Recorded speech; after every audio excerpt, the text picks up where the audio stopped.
기쁜 마음으로 좌우 옆분과 인사 나눕니다. 사랑합니다. 축복합니다. 인사합니다.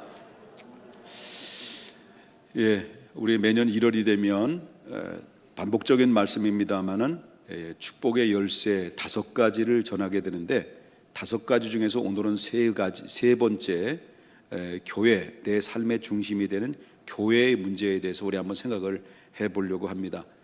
첫 번째는 구원에 대한 말씀을 드렸고, 두 번째는 예배에 관련된 말씀을 드렸고, 오늘은 교회에 대한 관련된 말씀을 좀 드리겠습니다.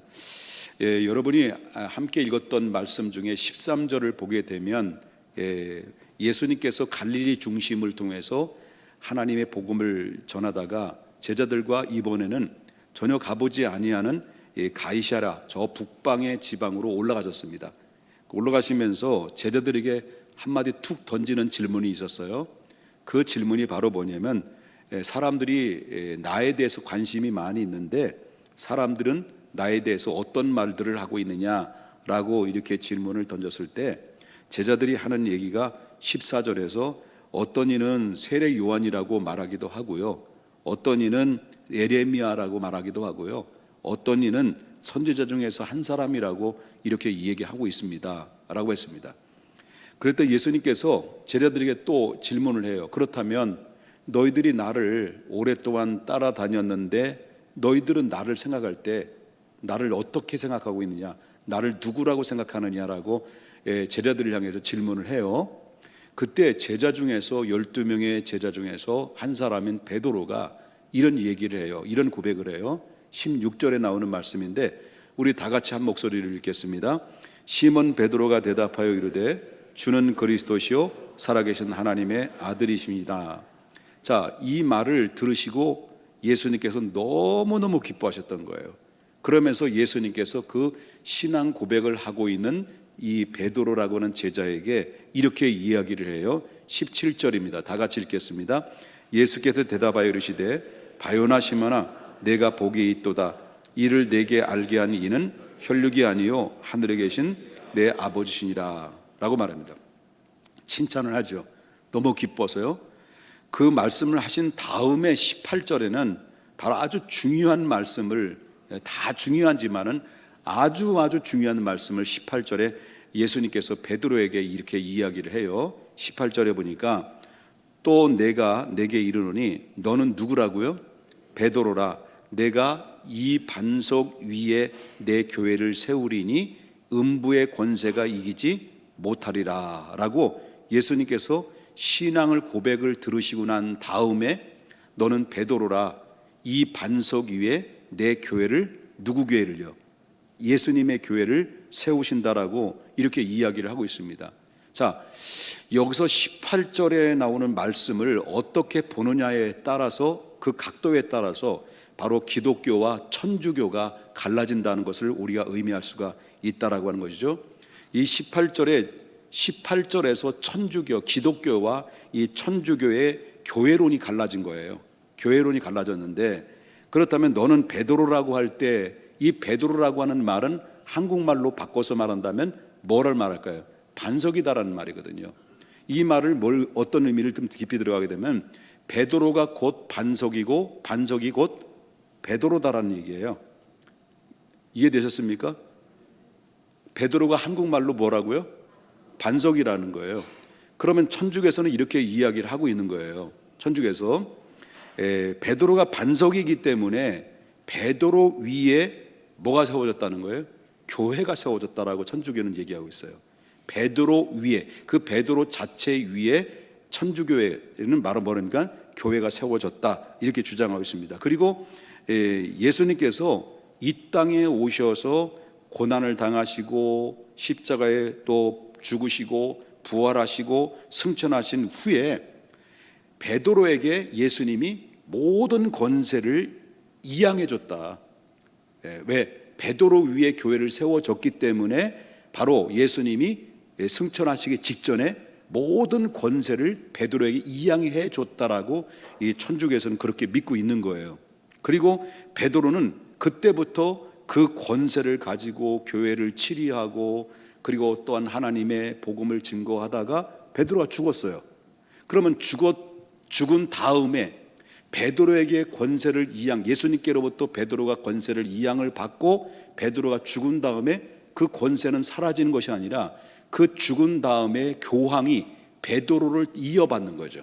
베드로의 권세를 이어받아서 교황이 그 베드로의 권세를 고스란히 받게 되는 거죠.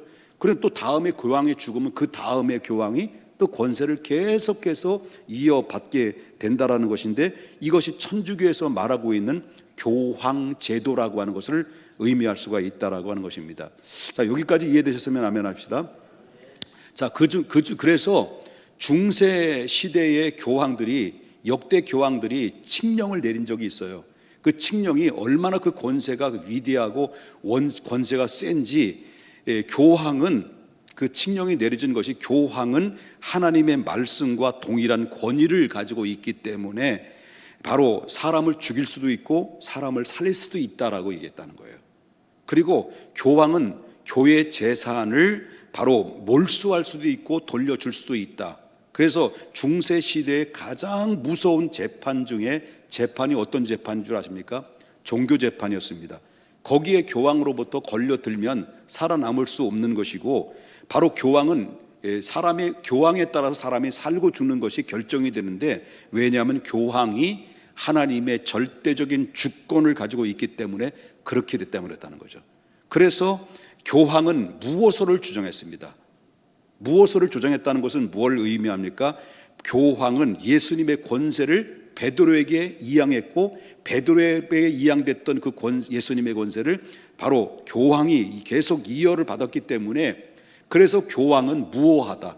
다시 말한다면 교황은 죄가 없다라고 이렇게 얘기했다는 거죠. 그러니까 이 교황은 굉장한 권위를 가지고 교회를 지금까지 다스리고 있다라고 하는 것을 의미할 수 있다라는 거죠. 자, 그 밖에 중세 시대부터 역대 교황들의 입에서, 아니면 바로 그 밖에 사람들이 교황의 권위에 대해서 어떤 이야기를 했는지, 교황들의 입에서 나온 얘기들이 많이 많습니다. 자, 뭐라고 말하냐면, 천주교 백과사전에 기록된 교황에 대한 정의를 얘기했습니다.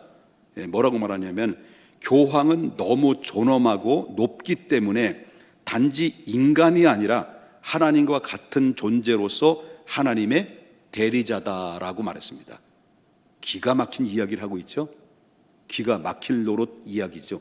자, 그 다음에 바로 교황들은 이 지구상에서 전능한 하나님의 자리를 대신한다라고 말했습니다. 믿습니까? 아멘을 안 하네요. 역시 짱입니다. 자, 그 다음에 교황은 하늘의 왕과 지상의 왕과 그 다음에 연옥의 왕으로서 3층 면류관을 쓴다라고 이렇게 이야기를 했고요. 성경에서 교회의 머리 되시는 그리스도를 지칭하는 모든 명칭들과 그분의 최상권에 관한 모든 내용은 모두 다 교황에게 적용된다라고 말했습니다. 자, 교황은 너무나 위험이 있고 지고하기 때문에 그는 단순 사람이 아니라 하나님인 동시에 하나님의 대리자다. 교황은 지상의 하나님이시며 왕 중의 왕이시고 최고의 권세를 가지고 계시다라고 이야기했습니다. 자, 교황은 땅에서 예수 그리스도의 위치에 있다. 신적인 권능을 가진 교황은 신앙과 도덕과 그 모든 목자와 양의 무리들에 대해서도 지고하고 충만한 권능이 있다. 그는 참으로 그리스도의 대리자요, 모든 교회의 머리요, 모든 기독교도의 아버지요 교사다.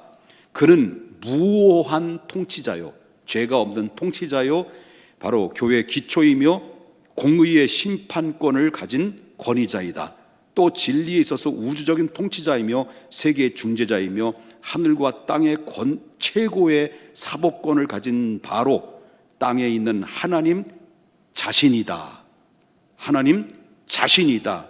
뉴욕 교리문답에서 나온 이야기죠. 그 다음에 그 교황이죠. 교황은 하늘의 힘을 가졌으며 자연의 모든 것을 변화시킬 수 있고 무에서 유를 만들어낼 수 있으며 불의를 정의로 바꿀 수 있고 그의 모든 힘이 가득 차 있다. 그레고리 11세 그 입에서 나온 그 입에서 나온 말입니다.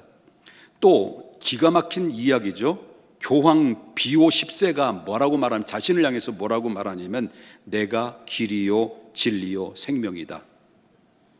또 베이론 추기경이 교황을 두고 한 말인데, 교황은 하나님의 영이 볼 수 있도록 변한 인간이다. 하나님의 영이 볼 수 있는 것을 볼 수 있도록 변한 인간이다라고 말합니다. 그 다음에 교황 이노센트 3세가 말한, 그 입에서 나온 얘기인데요. 나는 그리스도보다 더욱 자비하다. 이쯤 되면 막가자는 거죠.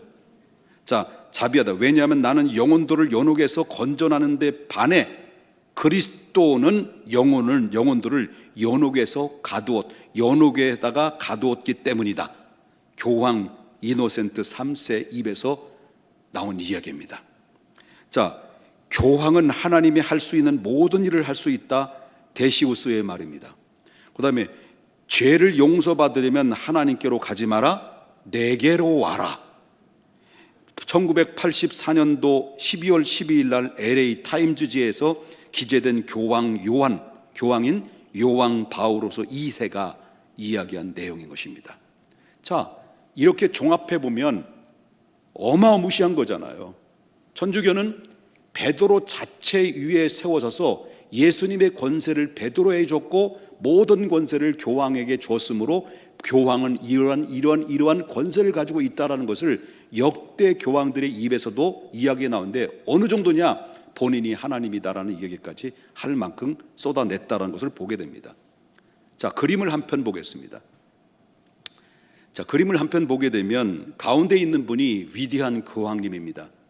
자, 여기서 보게 되면 여기에 이 모방을 우리가 모방했던 것을 우리가 보게, 성경에 나오는 모방인데요. 요한계시록에 20장 11절에 보니까 크고 흰 보좌라는 말이 나옵니다. 크고 흰 보좌라는데, 이 하나님의 보좌에 누가 앉아 있습니까?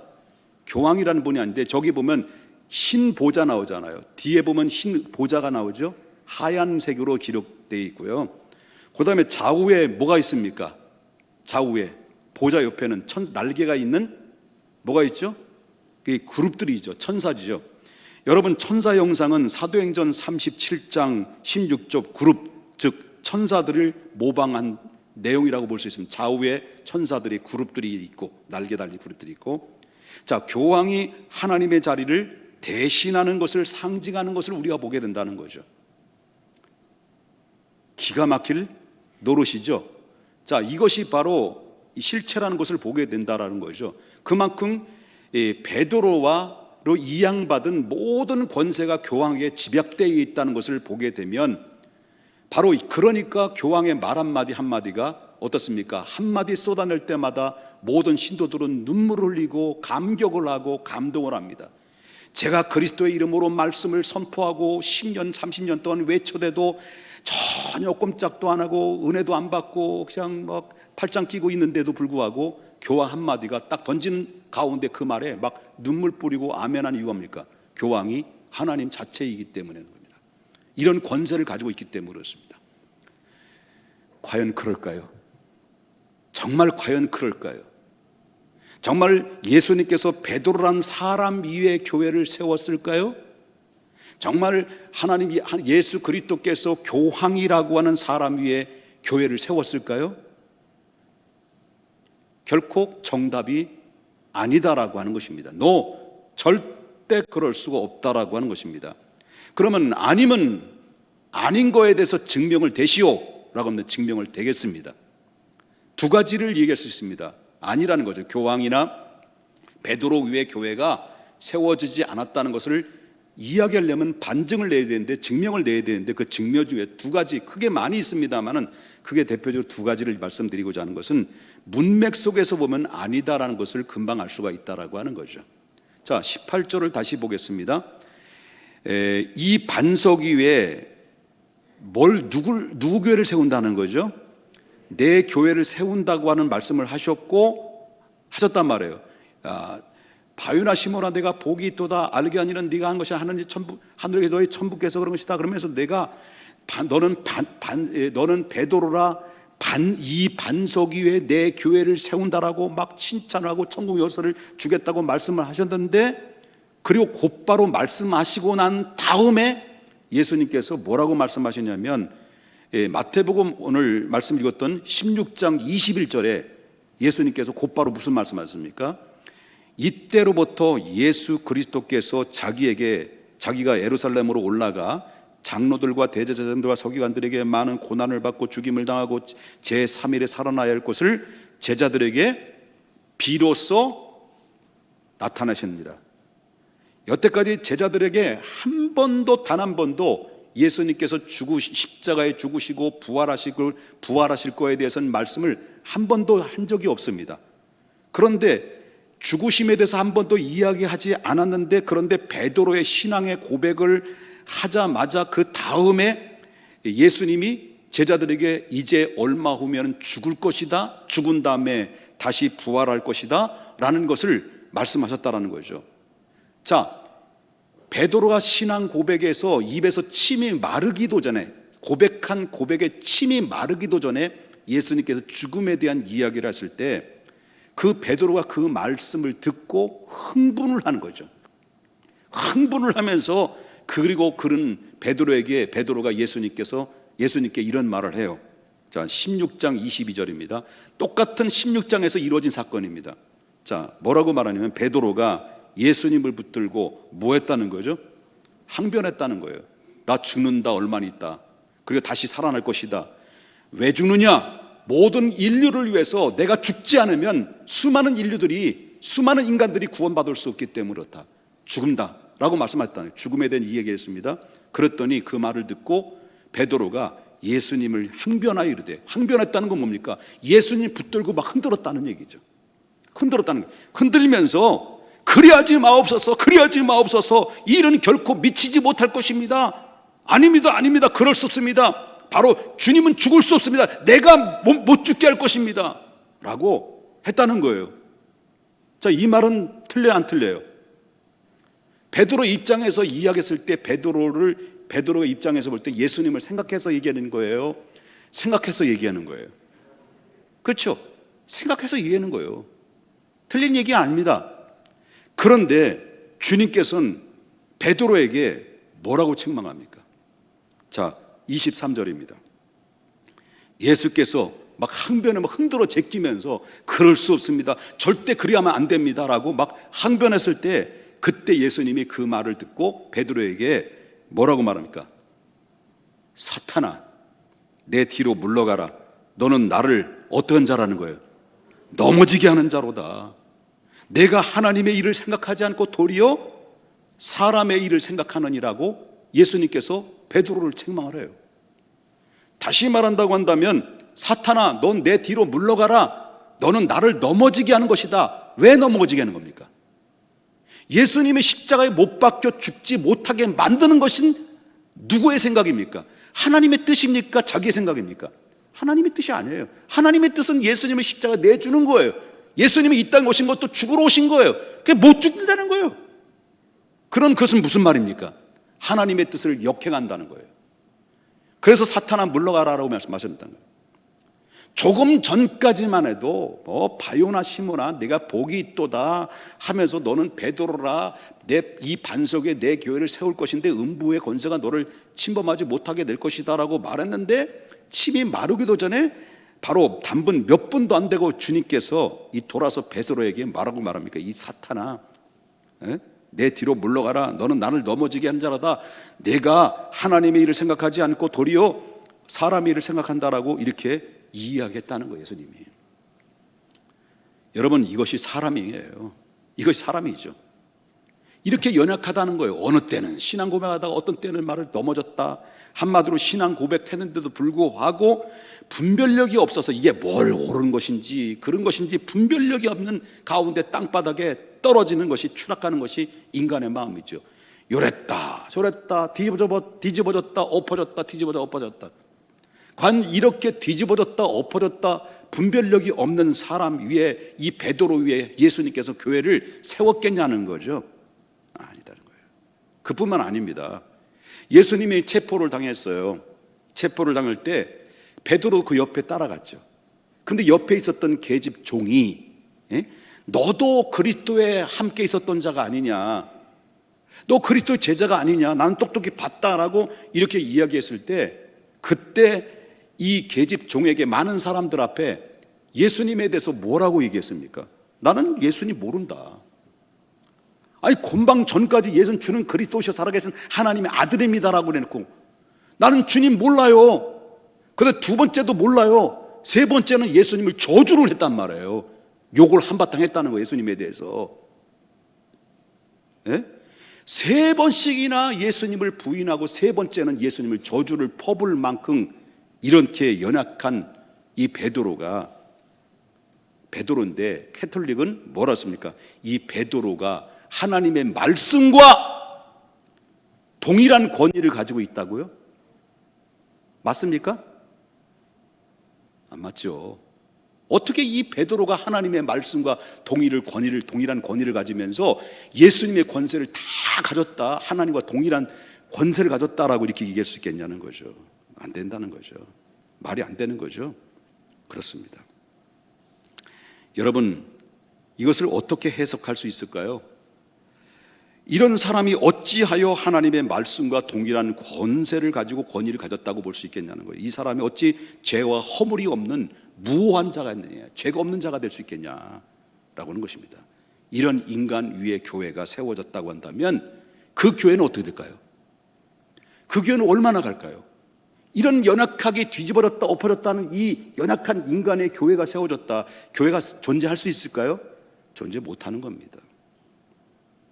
예수님 모른다고 세 번이나 부인하고 마지막에 예수님을 저주까지 푼 인간 위에 교회를 세워진 것이 아니다라는 것을 여러분 믿으셔야 돼요. 두 번째, 성경의 문법적으로 보게 되면 사람 위에 교회를 세워진 것은 도저히 불가능하다, 그런 얘기예요. 자, 반석 위에 내 교회를 세운다고 예수님께서 말씀하셨어요. 그럼 이 반석이라는 이 단어는 바로 뭐냐면 지시대명사예요. 이 말을 종합해보면 바로 뭡니까? 이 반석은 베드로의 신앙 고백을 의미하고 있어요. 그러면 예수님께서 분명히 신앙 고백을 듣고 난 다음에 너는 베드로라고 그랬거든. 신앙 고백을 듣고 난 다음에 너는 베드로라고 말했고 반석이라고 그랬고 이 지시대명사라고 말한 다음 이와 같은 겁니까? 너는 베드로라, 너의 신앙 고백 위에 내 교회를 세웠다는 얘기예요. 신앙 고백 위에. 그러니까 교회는 하나님 앞에서 주는 그리스도시요 살아계신 하나님의 아들입니다라는 이 신앙 고백 위에서 교회가 세워졌다는 것을 의미할 수 있습니다. 그래서 예수님께서 그런 말씀하셨잖아요.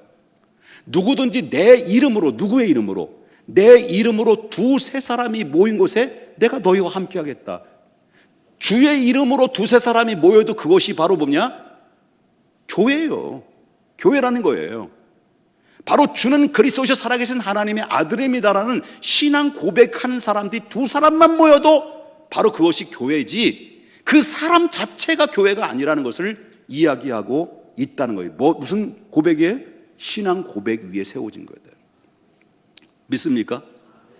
그러므로 반석에 내 교회 세운다는 이 반석은 바로 이 신앙 고백 속에서 세워진 것이라는 것을 보게 되는 거예요. 그래도 못 믿을 것 같으니까 여러분, 사도 바울이 여기에 뒷받침해주는 중요한 성경의 말씀이 있어요. 에베소서 2장 20절을 보십시다. 에베소서 2장 20절. 그래도 못 믿을 것 같으니까 에베소서 2장 20절에 보면 너희는 누구와 누구, 사도들과 선지자들 무슨 위에 세웠다는 거죠? 터 위에 세우심을 입은 자라 그랬습니다. 뭘 말합니까? 너희는 누굴 거예요? 예배소 교회를 말해요. 예배소 교회 성도들을 말해요. 예배소 교회가 어떻게 세워졌느냐라고 말할 때, 예배소 교회가 어떻게 세워졌느냐라고 말할 때 베드로 터 위에만 세워졌다라고 얘기했습니까? 아니죠. 베드로 터 위에만 세워진 것이 아니라 사도 바울이 얘기한 것은 사도들과 누구 터 위에? 선지자들 터 위에 세우셨다라고 사도 바울은 얘기하고 있어요. 베드로 위에만 세워진 게 아니라는 거예요. 사도 바울은 교회가 세워진 건 베드로만이 아닌 사도들과 그 다음에 선지자들 터 위에도 세워졌다라고 하는 거예요. 그러면 여기서 사도들의 터는 무엇이고 선지자들의 터는 무엇일까? 사도들의 터는 바로 뭐냐면 사도들이 남겨놓은 신약 성경을 말하고 있고요, 선지자들의 터는 바로 선지자들이 남겨놓은 구약 성경을 말하고 있습니다. 그래서 이 구약은 무슨 말씀하십니까? 구약은 무슨 말씀하십니까? 베드로에게 한정된 말씀이 아닌 바로 오실 예수님에 대한 말씀으로 모두 구약 성경은 집약되어 있고요, 신약의 성경은 말씀은 무엇으로 이루어졌습니까? 그 구약의 말씀하신 대로 선지자들이 이야기한 대로 사도들이 기록했고, 그 기록된 내용은 오신 예수에 대해서 기록되어 있는 내용이에요. 그래서 신구약 성경을 합쳐서 누구에 대한 이야기입니까? 전부 다 예수님에 대한 이야기예요. 어떤 예수님입니까?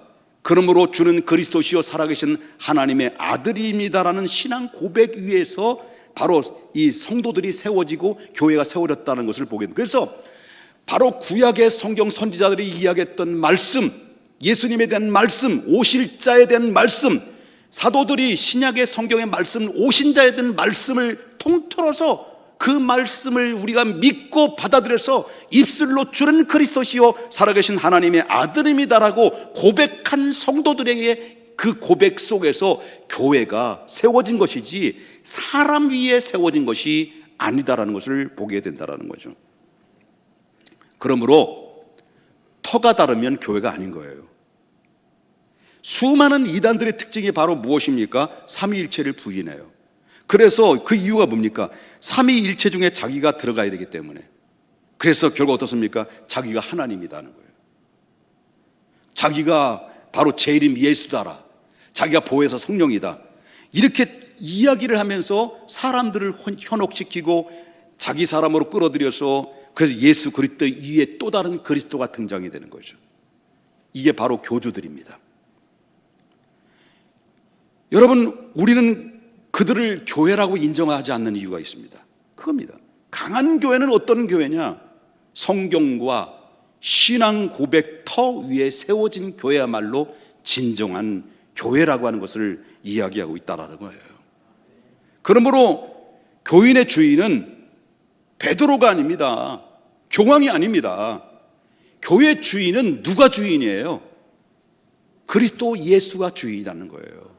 그리스도 예수는 하나님의 우편에 계시지만은 그 권세와 그 능력은 베드로에게 준 것이 아니라 그 권세와 그 능력은 지금도 예수님은 소유하고 계시고 존재하고 계시고, 누구든지 주의 이름으로 모인 그곳이 피값 주고 세운 그 교회에 주님이 그것에 권세를 주시고 능력을 주시고 힘을 주시는 것이지 베드로 자체, 교황 자체가 주는 것이 no, 아니다 라고 하는 것을 이야기할 수 있다는 거예요. 믿습니까? 그렇기 때문에 터가 다르면 교회가 아니다라는 것을 우리가 보게 된다는 거죠. 성경은 위대한 사도들이, 사도였던 사도 바울이 이렇게 이야기합니다. 뭐라고 말하냐면, 사도는 원래 이 사울이라고 하는 사람은 원래 바울이 아니었죠. 예수님을 믿지 않았던 사람이에요.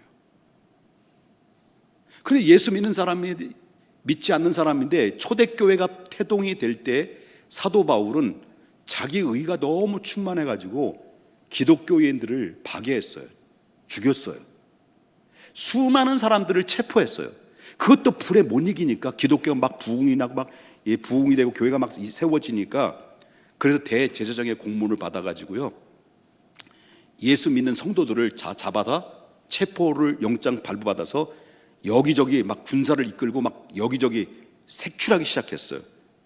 그 어디까지 가게 되냐면 다메섹까지 가게 되거든요.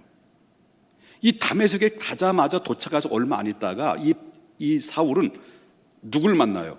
부활하신 예수님이 갑자기 강렬한 빛 가운데 나타나서 그 베드로에게, 사울에게 나타났어요.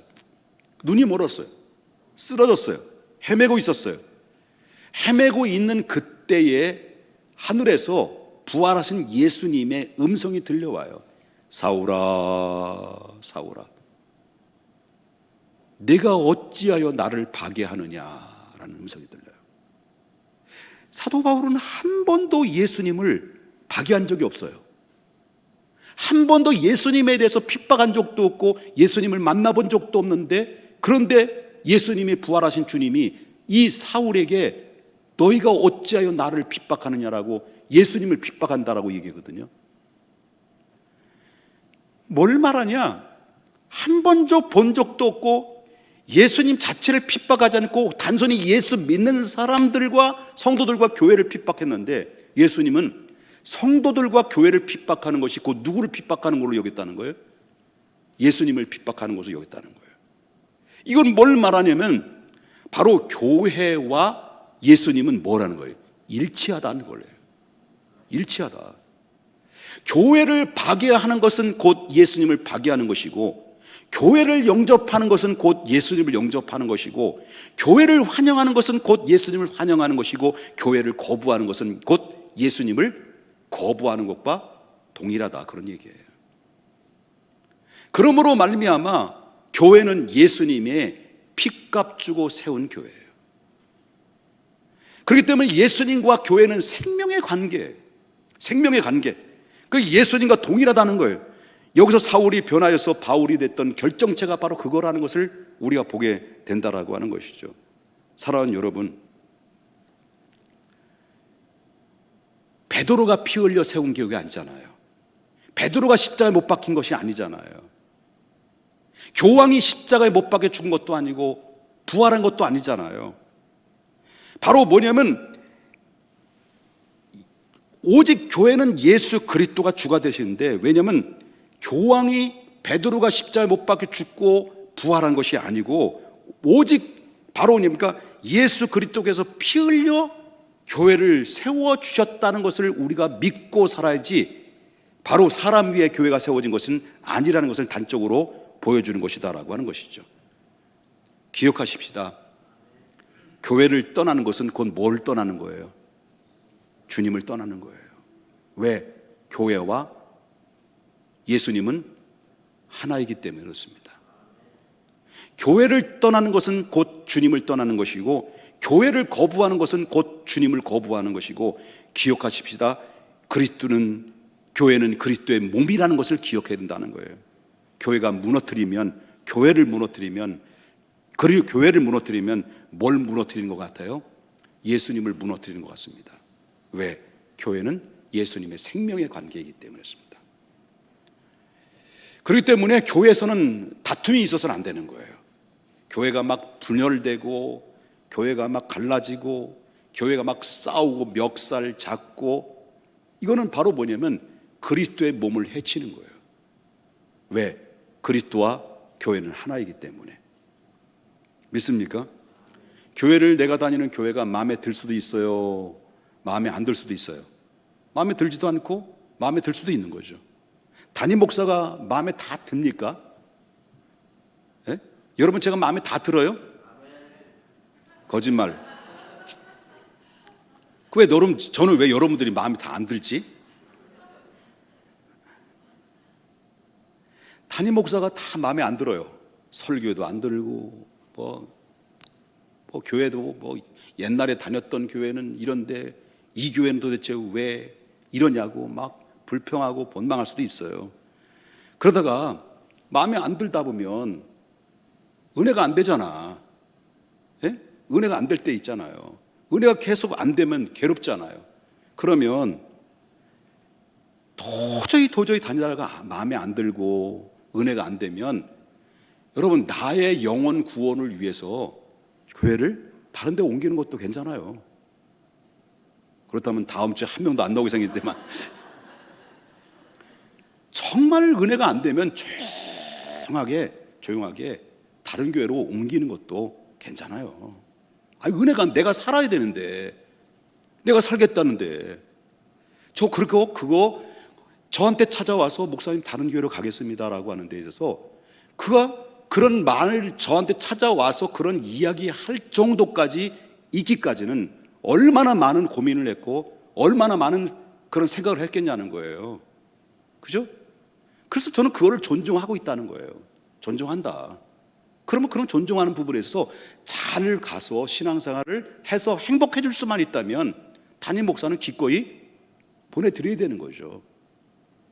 그런데 그냥 갈 때 너무 시끄럽게 하고 가지 말고 조용히 가면 되는 거예요. 근데 가시는 분들 대부분 뭡니까? 조용히 안 가. 자기 가는 이에 있어서는 적당히 합리화가 있어야 되기 때문에 뭔가 이 구역장님이나 뭔가 또 나 친분이 있는 분들에게 이렇고 교회는 이렇게 해서 담임 목사 이렇게 해서 교회가 막 이렇게 거시기 저시기 해가지고 이렇게 해가지고 했다고 막 쏟아 놓으면 그럼 어때요? 저한테 와서 목사님 신방해야 되는 거 아니에요? 안 가. 난 안 가. 그런 분들에게 저한테 신중하고 결정한 부분에 대해서 다른 교회로 이동하는 부분에 있어서는 저한테 구역장님들이나 어떤 분들일지라도 신방 가세요. 목사님 왜 신방 안 가세요? 그렇게 한다 하더라도 저는 안 가요. 그렇게 하셔요. 저한테 가라고 그러지 마세요. 왜? 그렇게 되기까지는 그분이 얼마만큼 생각을 많이 했으며 얼마만큼 고민을 많이 했겠냐. 그 결정된 것을 가서 또 다른 교회 갔는데 가서 적응하려고 첫 번째 주에 가서 은혜 받았는데 그러지 마세요. 신방 가라면서 또 따라가서 그러지 마시고 이해하세요. 내가 잘못됐어요. 이렇게 하라는 거잖아요. 아니요. 나 안 해. 여러분, 요즘 교회 안에 노숙자들이 많아. 노숙자가 뭐예요? 집이 없다는 거예요. 집이 없다는 것은 뭐예요? 교회 이름은 등록을 했는데 내가 다니는 소속된 교회가 없는 거예요. 이런 분들이 많이 있다는 거예요. 여러분은 주는 그리스도시여 살아계신 하나님의 아들입니다라는 신앙 고백 속에서 여러분들이 이 교회가 세워졌고 이 교회 생명체로서 여러분들이 함께 공존하고 있다는 것을 저는 믿고 있어요. 그런데 노숙자들이 많아. 내 집이 없어요. 소속이 없는 거예요. 소속이 없다 보니까 내가 하나님 나라를 위해서 무엇을 심어야 될지 모르는 거예요. 그뿐만 아니라 요즘 영적인 귀족들이 많아. 그러나 이 귀족들이 많다 보니까 웬만한 시시한 교회는 쳐다보지도 않아. 개척교회 목사님 알길 드문드문 여겨요. 그러니까 자기 교회는 옛날에 자기가 다니는 교회는 대형 교회다 하는 거. 일단 큰 교회다. 그리고 우리 담임 목사님 브랜드, 아주 명예롭고 유명한 목사입니다. 아니 담임 목사가 유명하고 자기가 다니는 교회가 크지 자기도 큰가? 자기도 훌륭한가? 자기는 개뿔딱지도 크지도 않고 그렇게 믿음 생활도 훌륭하지도 않는데 자기가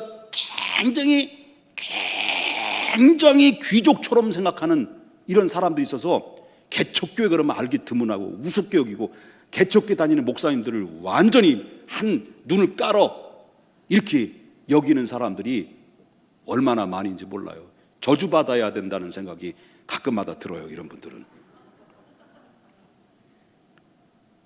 여러분 우리 중앙교회 큰 교회잖아요. 그래도 대체적으로 크다고 생각하잖아요. 우리 교회 담임 목사가 훌륭하잖아요. 뭐예요? 복이 넝쿨째 들어오는 옥복이잖아. 어딜 가도 개척교회나 힘들게 목회하는 분들 너무 가볍게 보지 말아야 돼요. 그들과 함께 울어줘야 되고 함께 위로해줘야 되고 그들과 함께 정말 협력해줘야 되지 우습게 여기 이런 하나님이 크게 그게 노하시는 거예요. 왜? 두세 사람이 모은 것에서 하나님의 생명체로 교회를 핏값 주고 세운 교회인데 그 다니는 주의 이름으로 고백한 사람이 얼마나 귀하냐. 한 영혼이 천하보다 귀한 영혼들인데 우습게 여기면 안 돼요. 알겠지요? 예. 요즘 맛집을 찾아다니는 사람 많잖아요. 맛집 유명하다면 방방곡곡 어디든지 어디든지 달려갈 거야. 뭘 찾아서? 맛있는 맛집 찾아서 다니고 있어요. 교회 똑같아요. 자기 교회 내비두고 유튜브에 이 방송 저 방송 검색해서 유명하다는 유명한 목사님 설교를 듣고 세미나를 듣고 그리고 또한 목사님들의 설교를 들으면서 막 드는데요. 그래서 마음에 들지 않는 목사는 제껴두고, 은혜가 되는 목사님, 훌륭한 목사님, 명문 목사님, 이런 분들은 바로 뭡니까? 링크를 걸어가지고 누구한테 보내주고, 거기에다 구독하고 또 예약 걸고, 그러면서 여기서 얻어먹고 저기서 얻어먹고, 저기서 맛집이란 맛집 찾아가고, 여기서 유명한 맛집 찾아가서 다 이렇게 막 먹어요. 그러니 웬만한 주사 가지고는요 듣지도 않아. 대빵 주사를 맞아야 조금 이렇게 은혜가 되네. 그러니 집밥이 맛있냐는 거예요. 집밥이 맛있습니까? 맛이 없지. 집밥이 맛이 없죠. 그러니까 맛있네, 맛이 없네, 짜네. 자기 교회가 자기에게 매 한 주간 동안 뭐 이런 유튜브 저런 유튜브 막 듣다가 막 고단백만 먹다가 그 자리에 꼼짝도 안 하고 그 시간들을 보내면서 있다가 교회 나와서 담임 목사 맛집 찾아다니다가 담임 목사 집밥을 먹으니까 집밥이 은혜가 되냐는 거예요. 안 되지. 안 돼요. 그런데요, 그 유명한 유튜브나 훌륭한 목사님들이 여러분 사정 알아요? 여러분이 무엇이 아팠는지, 무엇이 괴로웠는지, 무엇이 수고하고 무거운 짐을 지고 있는지, 무엇이 기쁜 일인지 그분들은 아시나요? 여러분 형편과 처지는 누가 잘 알까요? 그분들이 잘 알까요? 담임 목사가 더 잘 알까요? 사모님이 더 잘 알까요? 반응도 없으시니까 집에 가고 싶은가요? 담임 목사보다 다 아는 분이 어디 있겠냐는 거예요. 여러분, 맛이 없어도 집밥이 더 건강한 거예요. 오늘 제가 집에 아침에 이 말씀을 적용하려고요, 계란을 2개를 해서 집사람에게 나눠줬어요. 저 하나 먹고 집사람 나눠주고. 그래서 내가 물어봤어요. 맛있지? 맛있다는 거예요. 내 계란 후라이를 제가 3일째 하고 있어요. 3일째. 드시고 싶은 분들은요, 집에서 남편한테 해달라고 그래요. 여러분, 집밥이 소중한 거예요. 그래서 어떤 식당에 가면 어떤 할머니가 하도 유명해가지고 사람들이 막 꾸역꾸역 몰려들으니까 물어봤대요. 할머니, 이 집은 이렇게 사람들이 많고 이렇게 음식이 이렇게 맛있어요? 했더니 우리는요 조미료를 아끼지 않아요 한다는 거예요. 맛이 순간적으로 찰나적으로 맛있는 거 다 좋습니다. 그런데 건강 해칩니다.